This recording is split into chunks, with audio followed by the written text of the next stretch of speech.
Guys, আমি তোমাদের অরণ্যা। আর আমি আজকে তোমাদের সাথে আমার একটা ভাইকে শেয়ার করবো, মানে আমার মামার মেয়ে, মানে আমার দিদি, তার ছেলে।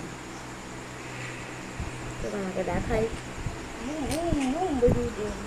এই যে, বলো হ্যালো গাইস। হ্যালো গাইস, তোমরা কেমন আছো? তুমি কেমন আছো? বলো আমি অনেক ভালো আছি। আমি অনেক ভালো আছি। এ দেখো গেম খেলছে, দেখো। দেখো গাইস, চলে যায় মজা আছে। বলো আমি আমার মিমির চ্যানেলে ভিডিও করছি, বলো চ্যানেলে ভিডিও করছি। জোরে বলো। আমরা এখন চ্যানেলে ভিডিও করছি, কারণ এখন কাজ করে না, তার জন্য গাইস টাটা।